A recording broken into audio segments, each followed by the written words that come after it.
Dans le meilleur des mondes, quand on sème un rang de carottes ou quelque chose d'autre, n'importe quel légume, on espère voir chaque graine lever et croître jusqu'à ce que l'on puisse récolter le légume espéré. Mais ça, c'est dans le meilleur des mondes. Dans la vraie vie, il y a une multitude de paramètres qui vont influencer la germination des graines. Les causes d'échec les plus courantes sont les prédateurs. Franchement, si vous étiez une limace, vous n'auriez pas envie de vous régaler de jeunes pousses bien tendres. En une nuit, vous pouvez perdre tous vos semis sans même vous en rendre compte. Et c'est seulement après plusieurs semaines que vous allez vous inquiéter de ne rien voir germer. Après les limaces, il y a les oiseaux qui seront aussi friands de ces jeunes plantes et qui risquent de tout gâcher en grattant votre planche de culture. Le taux de germination des graines est aussi à considérer. Sachez qu'il baisse à mesure des années. Après, il y a les conditions climatiques. La température est déterminante pour voir lever les graines. Une terre trop froide empêchera la germination. L'humidité est à surveiller. Comme les graines sont très proches de la surface, elles peuvent facilement se retrouver en manque d'eau. Et bien sûr, la lumière. C'est aussi un facteur important. Vous avez sans doute tous vu vos semis filer à la recherche de lumière.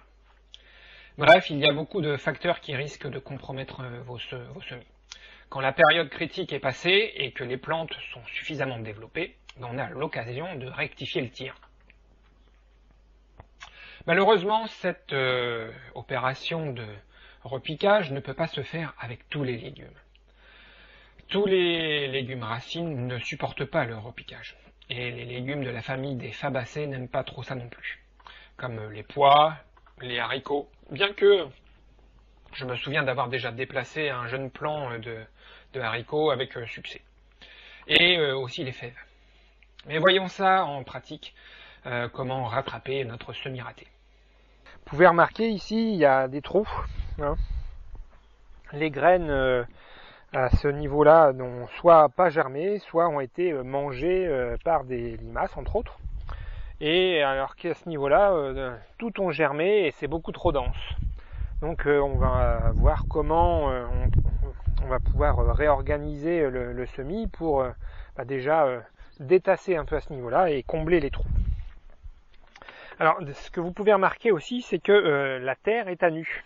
Alors vous allez me dire c'est mal, mais je vais vous répondre que en fait tant que les graines n'ont pas germé, c'est difficile de mettre un paillis, ou alors il faudrait vraiment laisser l'endroit où on a semé avec par exemple, comme je vous ai déjà montré, avec un morceau de bois que l'on met sur la ligne de semis et après on recouvre de paillage et on enlève le morceau de bois et ça dégage en fait l'endroit où on a semé les graines. Bon, là j'ai pas eu le temps de le faire, donc la terre est restée à nu. Mais une fois que je vais avoir réorganisé mes plantations, je vais pouvoir pailler.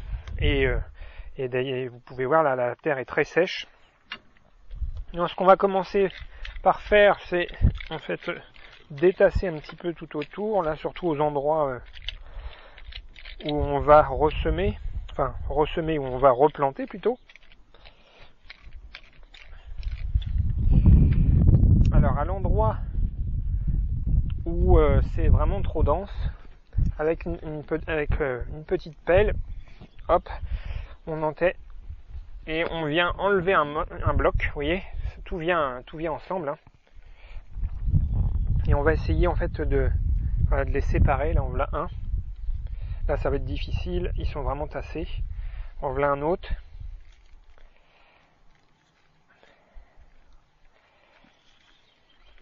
On essaye de les sortir sans trop... Mais je suis d'accord avec vous, c'est pas toujours simple. Voyez, là, celui-ci, il a vraiment plus beaucoup de terre. Donc on va, comme ça, se mettre de côté nos mottes.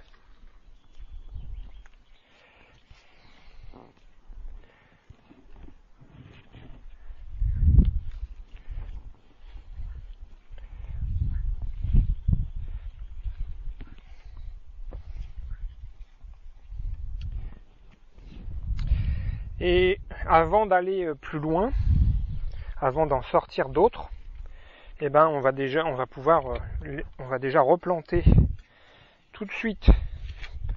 Alors ce sont des choux raves, donc ça fait une boule qui est comme ça, donc on peut les serrer un petit peu. De toute façon, au fur et à mesure de leur développement, on sera amené certainement à en enlever à nouveau. Vaut mieux en avoir un peu plus et les supprimer à mesure de leur croissance que d'en manquer. Hein.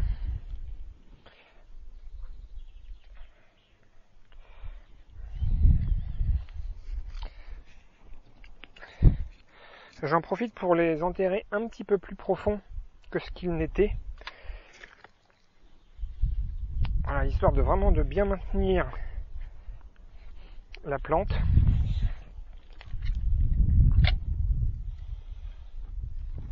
Alors ceux qui sont vraiment...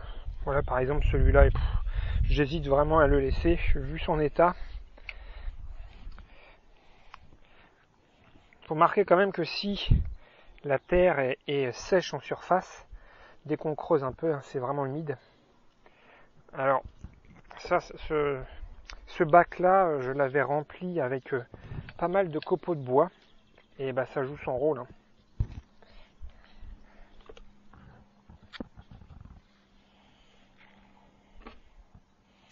Celui-là, il est vraiment trop misérable.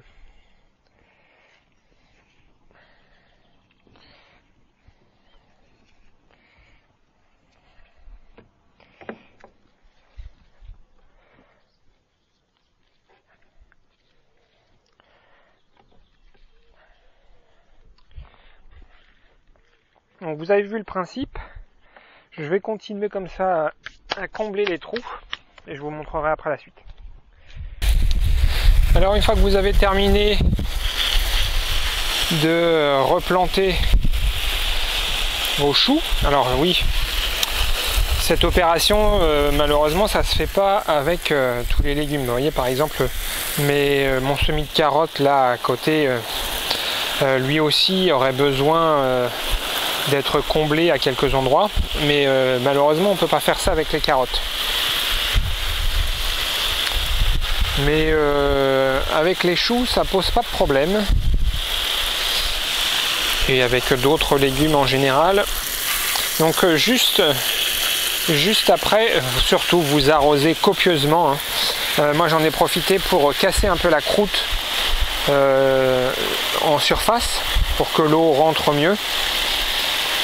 Et aussi je vous conseille de faire cette opération en fin de journée, quand le soleil est bas et que voilà, la nuit n'est plus très loin, parce que si vous faites ça le matin, en fait ils ont toute la journée pour se dessécher, et bon forcément c'est un peu plus stressant pour eux.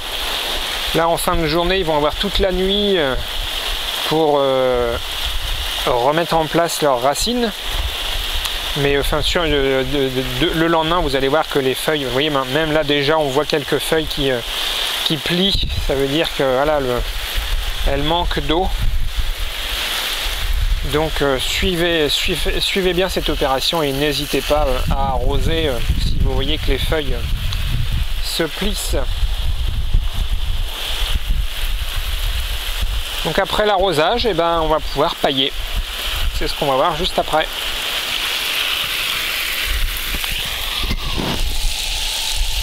Bien, maintenant je vais pouvoir pailler. Alors avant de pailler directement, attendez que ça sèche un petit peu, vous voyez qu'il n'y ait plus trop d'eau sur les feuilles, ça évite qu'elles soient trop couchées. Donc là vous voyez j'ai une belle brouette de vieux broyats de bois, et ben je vais utiliser ça, et on va en mettre tout simplement comme ça sur les bords, tout autour des plantes. On y va généreusement, on évite que les feuilles soient dessous.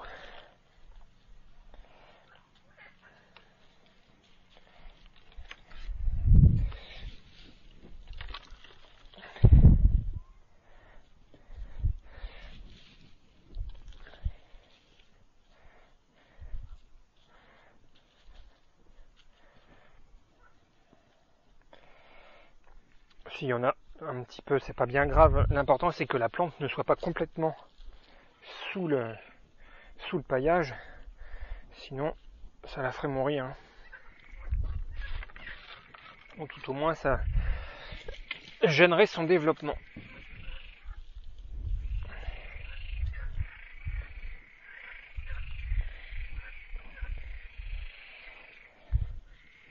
Je sais pas si vous entendez dans le micro le chant des grenouilles. Ça c'est la chance ou le malheur d'avoir une mare. À cette période-là, en fait, elles font beaucoup de bruit. Mais dans un jardin, elles participent à la biodiversité.